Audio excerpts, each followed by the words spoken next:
Hello again. Okay, we're still talking about phonemic awareness, but this time, instead of talking about formal programs or things that you can buy, we're just going to talk about how you can use virtually nothing, um, nothing that you have to purchase, but you can create phonemic awareness drills to target specific error patterns, and then how to do this in person and online.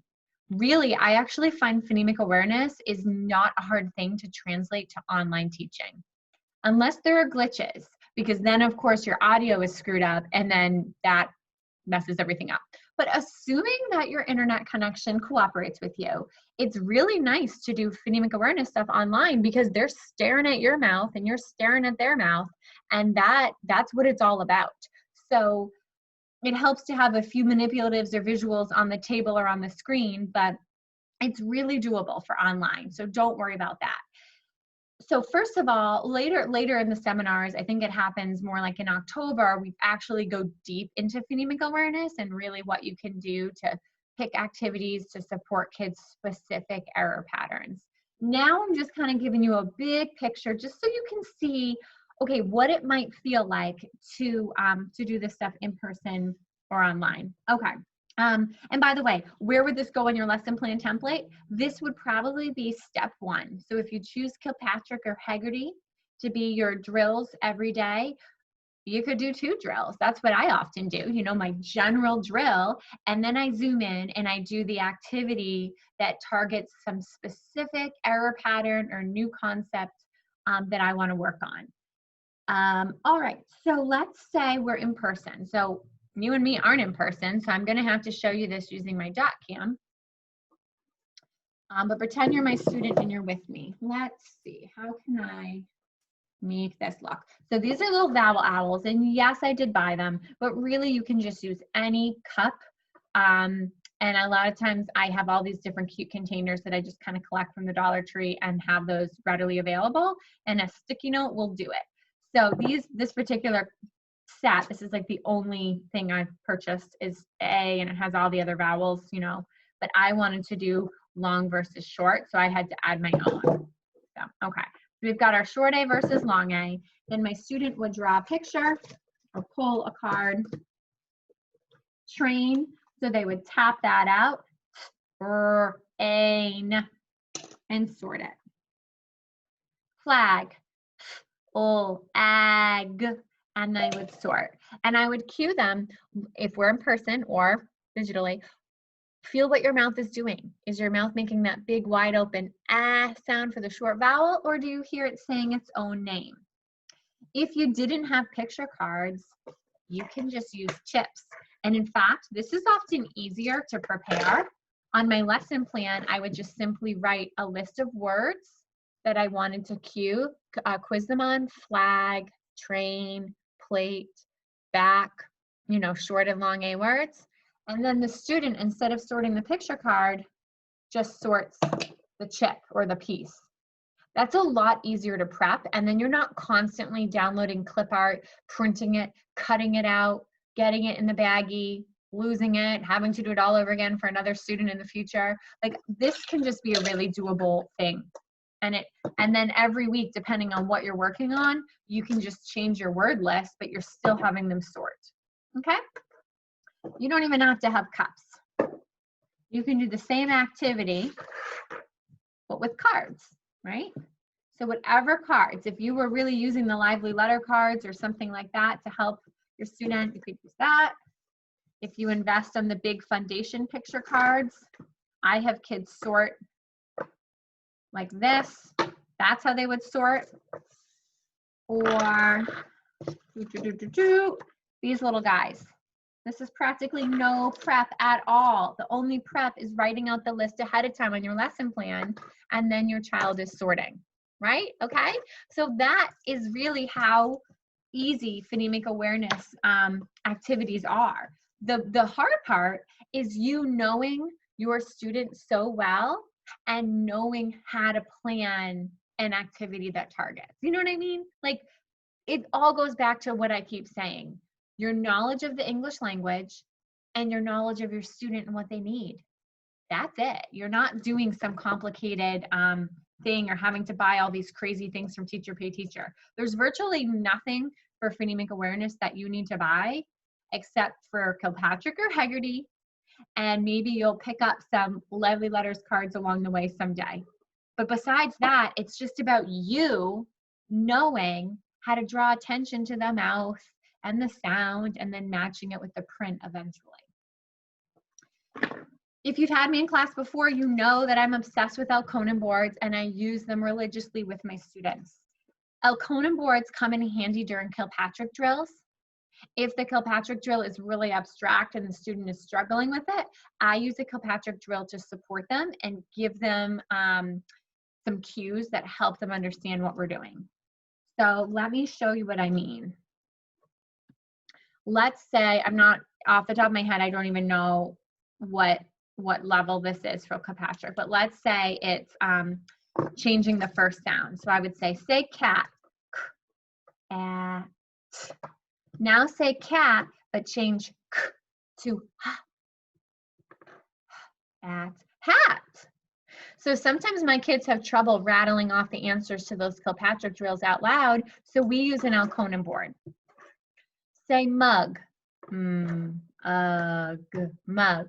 Now say mug, but change to bug.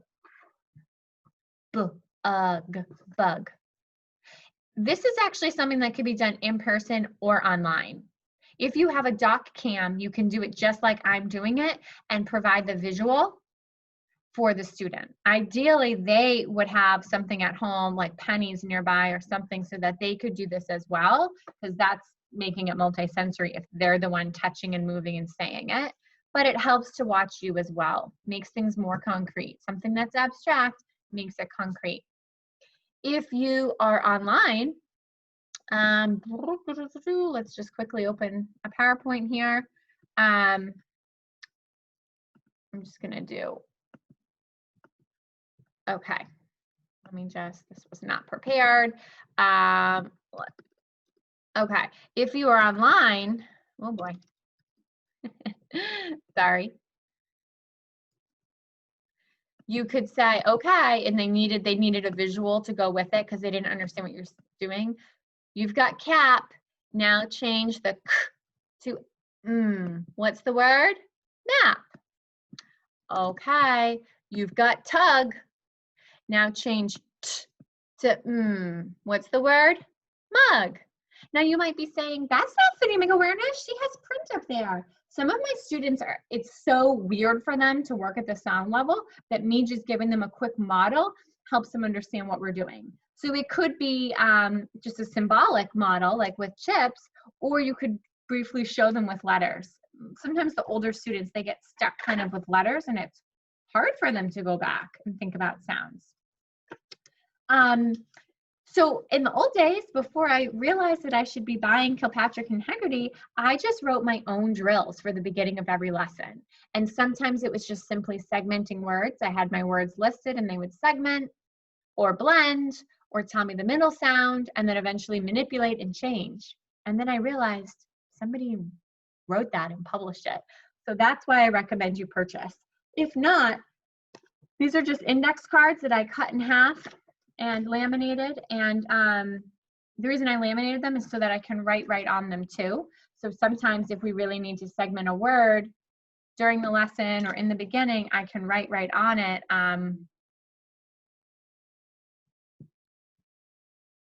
Rig, change g to ch, and I can model to them what's happening, rich. So you're not going to find this listed on your Orton-Gillingham template. These are just the ways that you structure and you make the code of language make sense for them, okay? And it might feel like this is way too open-ended. That is the beauty of it, because the children who require Orton-Gillingham are struggling with that one-size-fits-all intervention that's being popped on top of them in school. They require somebody to get to know their kinds of errors and pay attention to the pacing that they need. And that's what you're going to do.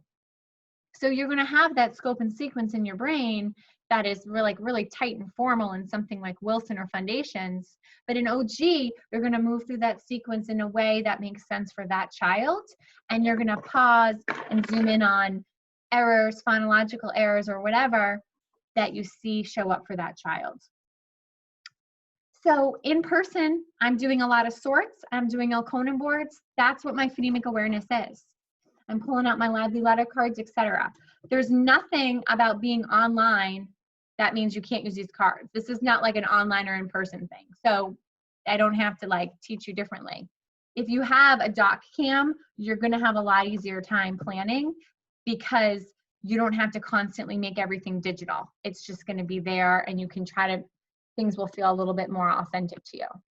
Now let me show you some of the things that I've done for online specific for phonemic awareness, just to paint a picture. So some of this stuff is for really little kids. Like for example, right here, this, we're doing final sounds. So we would say the pictures, we would sound it out. If it had the final sound, the target final sound, we put it in the box. Let's do web, eb. Does it end with g? No, it doesn't. Let's do mug, ug. Does that end with g? Yes, it does. And we'd pop it in, and so on. Another thing we would do is I would have my students have a race car at home, or a figurine. Doesn't even have to be a car. I told the parents, just give them anything they like, and they're gonna race the word on the track. So we're gonna go from left to right. So I would say, and a lot of time, this was for, actually this particular game was beginning or end. So I wanted them to tell me if the target sound was at the beginning or the end. So I would say the word like mop, and we'd race our car, mop. Where did we hear the p sound? Was it at the beginning or the end of the race? The end, that's right. Let's do the word, whoops, this one's already done for us. Let's do the word big. Ready? Get your car. Big. Where did we hear the b sound, at the beginning or end? That's right, the beginning. So this is not something fancy I found on Teacher Pay Teacher. This is like the most low budget kind of stuff that I do. Something like this, again, I just did a screenshot of something I found online, these coloring pages I used in real life, and I put that on the screen. It'd be great if your child could have it at home as a printable and they could do it with you. For this, we were looking for which of these words have the ah sound in the middle, and we'd sound them out. Let's do pop, op. Whoa, that was very messy, huh? Let's try clearing that one. And they would do a scribble on it home. Let's do fog, og. Yes, look on the screen. I can see how my mouth is round. Og. Okay, we'll color that in. Now let's do the word 10. N. Look at my mouth in the middle. Was I making a round face? N. No. So 10 does not get to be colored in. So this is on Zoom. This is just an annotate tool that comes with Zoom. So I'm not doing anything fancy here. I am a low budget lady. I'm trying to see if I've got anything else here for you.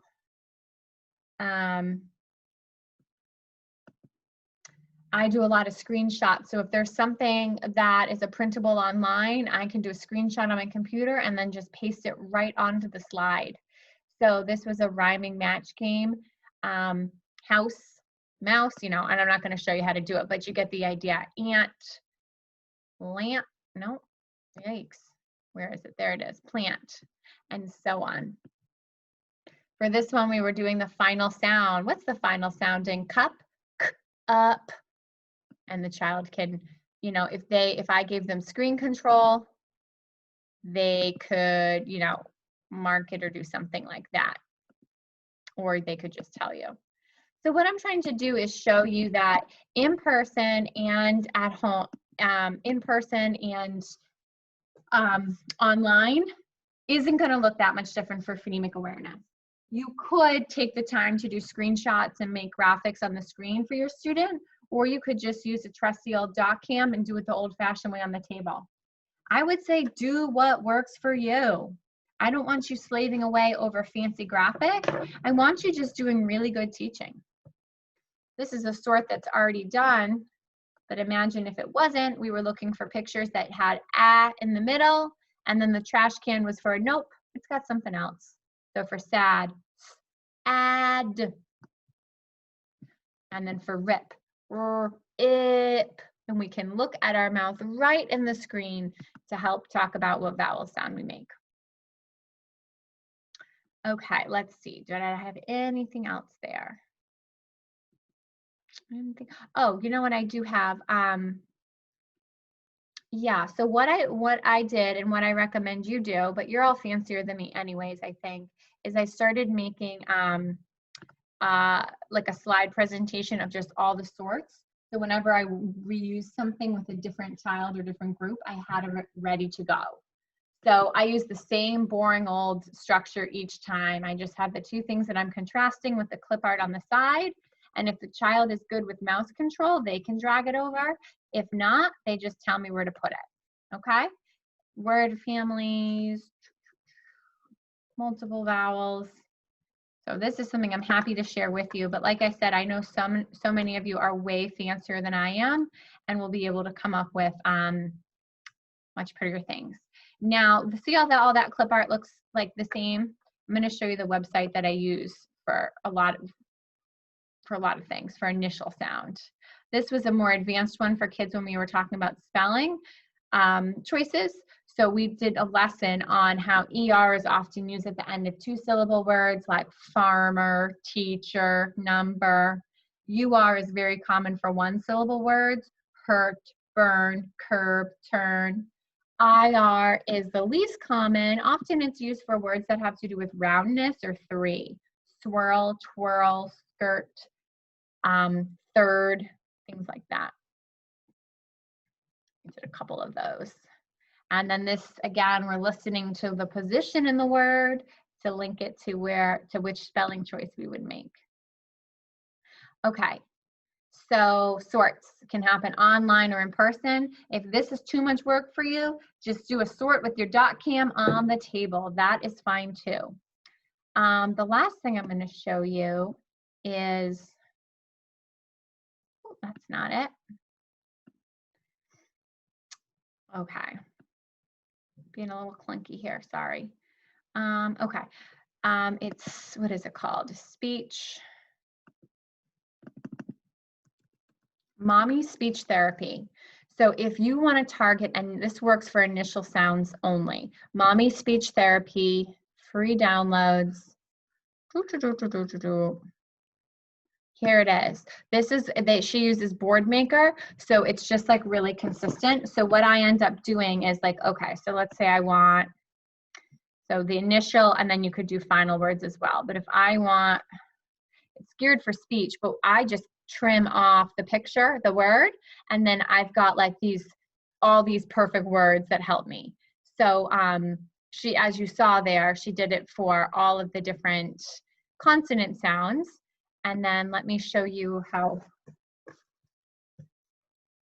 I just printed them and laminated them and cut off the word at the top. So when I do a sort, I have these ready to go because I do so many initial sound sorts for children, especially my pre-K to like grade 1 kids need the initial sound sorts. And I find that very helpful just to have those pre-made and ready to go.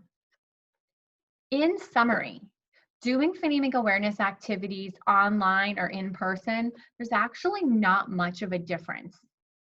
It's all about you knowing your student and you knowing the kind of errors they make. So you're looking and you're seeing how they keep screwing up and they have trouble with blends, or they have trouble hearing that final sound or distinguishing between the vowel. Those kinds of things are called error patterns. If you see that error pattern, then in the next lesson, you might do a sort or work with an component board to target it. And that's all it is. You're just noticing something and then zooming in on it and targeting it. And I think your Motes book talks about that. So you might remember minimal pair chains in when you took 640, and we'll come across that again when we reread Motes. And it's talking about just doing those drills where you're going from like cat to mat to met, to meg, to peg, to pet, to vet, and things like that. That's the Elkonin board work.